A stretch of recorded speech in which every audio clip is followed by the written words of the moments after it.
Dans EduCentre, un parcours de formation va bien au-delà d'une simple suite de modules.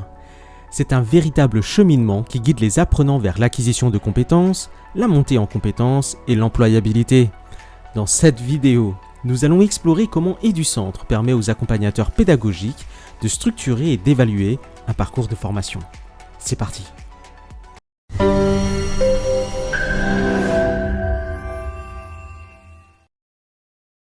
Tout d'abord, il y a la cohérence pédagogique.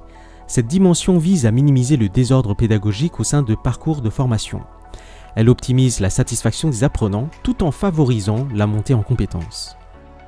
Ensuite, il y a la nécessité professionnelle. Cette dimension évalue la pertinence du programme de formation. Est-ce qu'il prépare les apprenants à obtenir des compétences recherchées sur le marché du travail? Ensuite, il y a l'employabilité. L'employabilité est également un élément clé.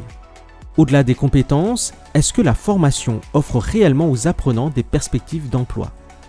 Le copilote pédagogique calcule un taux d'employabilité qui mesure la pertinence des compétences par rapport aux besoins du marché du travail.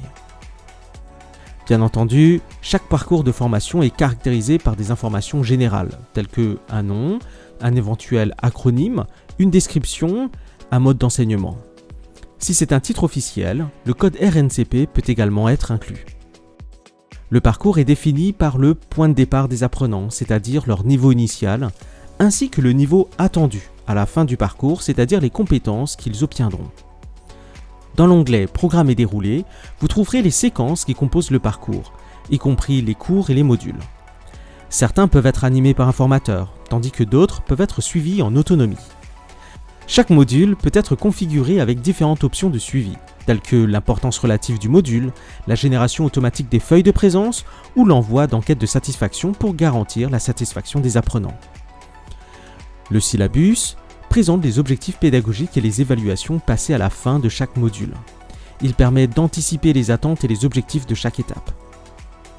Enfin, une description du module peut être fournie pour les apprenants et les formateurs. Elle s'affichera dans l'espace d'apprentissage des apprenants et fournira des informations utiles aux formateurs. Dans l'onglet « Fonctionnalités », vous pouvez activer ou désactiver certaines fonctionnalités spécifiques à chaque type de formation. Par exemple, pour les auto-formations, vous pouvez désactiver l'affichage du planning de formation s'il n'est pas nécessaire. Vous avez également la possibilité de désactiver le copilote pédagogique pour les apprenants, c'est-à-dire l'intelligence artificielle qui suit leur apprentissage directement dans leur espace.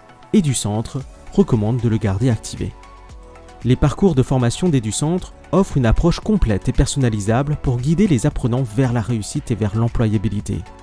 Grâce à l'intelligence artificielle et aux fonctionnalités avancées, la création et la gestion de parcours de formation deviennent plus efficaces que jamais. Vous avez des questions? Alors passez nous voir ou écrivez-nous un courriel. Nous serons ravis d'échanger avec vous. Allez, à très vite.